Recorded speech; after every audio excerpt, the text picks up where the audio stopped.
So hey hello views welcome to our new video. మరి ఈ వీడియోలో మనమైతే what is meant by ASCII values and how to print ASCII value of a particular character or integer or symbol అనే దాని గురించి అయితే చూడబోతున్నాం అనమాట.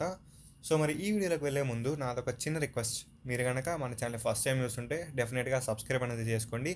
అండ్ అదేవిధంగా ఈ వీడియో ఏదైతే ఉందో దీన్ని మీ ఫ్రెండ్స్ ఎవరైతే ఇంజనీరింగ్ చదువుతున్నారో వాళ్ళకి షేర్ చేయండి, దాని ద్వారా వాళ్ళు కూడా నేర్చుకుంటారు. సో మరి వీడియోలోకి వెళ్ళే ముందు ఈ వీడియోకి వచ్చేసి ఒక 100 లైక్స్ని అయితే టార్గెట్ అయితే పెడుతున్నా. సో లైక్ టార్గెట్ని అయితే కంప్లీట్ చేయండి, సో దట్ మేము ఇంకా మంచి వీడియోస్ని అయితే పెట్టడానికి అయితే కుదురుతుంది. సో ఫస్ట్ మనం వాట్ ఈజ్ ASCII అన్న దాని గురించి అయితే చూద్దాం. American standard code for information interchange అనమాట. ASCII ఫుల్ ఫామ్ ఏంటంటే ఇది, ఇంటర్చేంజ్. సో ఇవి ఎందుకు ఉపయోగపడతాయి అంటే కనుక they are the numerical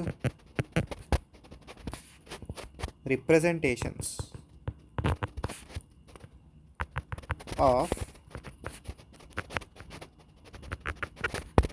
different symbols, letters and digits. మనకి ఆల్ఫాబెట్స్ కానీ లేదంటే నెంబర్స్ కానీ సింబల్స్ కానీ ఏవైతే ఉంటాయో వాటికి ఒక న్యూమరికల్ రిప్రజెంటేషన్ అనేది మనకి ఈ American standard code for information interchange అనే సంస్థ ఏదైతే ఉందో ఇది మనకి నెంబర్ రిప్రజెంటేషన్ అనేది అయితే ఇవ్వడం జరిగింది. మనకున్న లెటర్స్కి, సింబల్స్కి, డిజిట్స్కి ఆ వాల్యూస్ ఏవైతే ఉన్నాయో, సో ఆ నెంబర్స్ ఏవైతే ఉన్నాయో వాటినే మనం ASCII వాల్యూస్ లేదా ASCII వాల్యూస్ అని చెప్పి అయితే అంటున్నాం అనమాట. సో ఆ వాల్యూస్ ఏంటి అనేది అయితే ఈ వీడియోలో అయితే మనం అయితే చూద్దాం. సో మనకి అప్పర్ కేస్ అంటే క్యాపిటల్ లెటర్స్కి మనకి A = 65 అనమాట. సో B ఏంటన్నా అంటే B = 66. ఇలా ఈ సిరీస్ అనేది మనకి కంటిన్యూ అవుతూ వెళ్ళద్ది ఎప్పటి వరకు, Z = 90 వరకు. సో అప్పర్ కేస్కి మనకి రేంజ్ ఏంటంటే 65 to 90.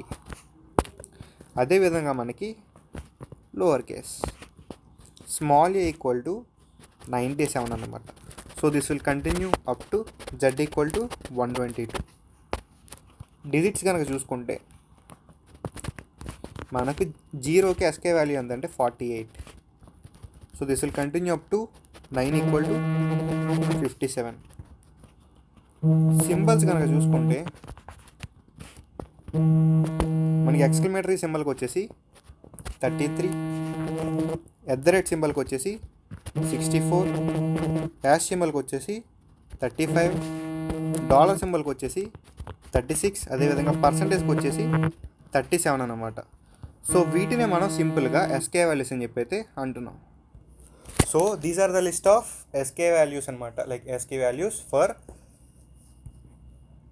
లెటర్స్ కానీ, డిజిట్స్ కానీ, అదేవిధంగా సింబల్స్. సో ఒక లెటర్కి కానీ, డిజిట్కి కానీ, లేదంటే ఒక సింబల్కి కానీ మనం ASCII వాల్యూని ప్రింట్ చేయడం ఎలా అనే దాని గురించి ఒక శాంపుల్ ప్రోగ్రామ్ అయితే రాద్దాం. ఓకేనా. Hash include studio.h which is our header file, main function and ఇదంతా బాడీ అనమాట. మనం బాడీలో రాయాల్సింది ఏంటంటే సింపుల్, మనం ఒకటే రాయాలి, printf %d,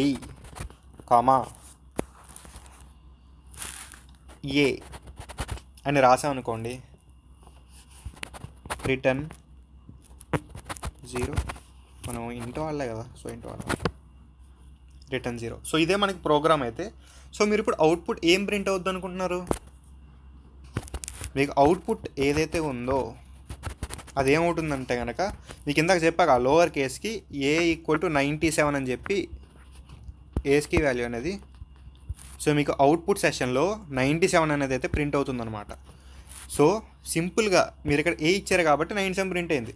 అదే క్యాపిటల్ చేస్తే ఇందాక విధంగా మీకు 65 అనేది ప్రింట్ అవుద్ది. లేదా డాలర్ సింబల్ ఇచ్చారనుకోండి 36 అనేది ప్రింట్ అవుద్ది.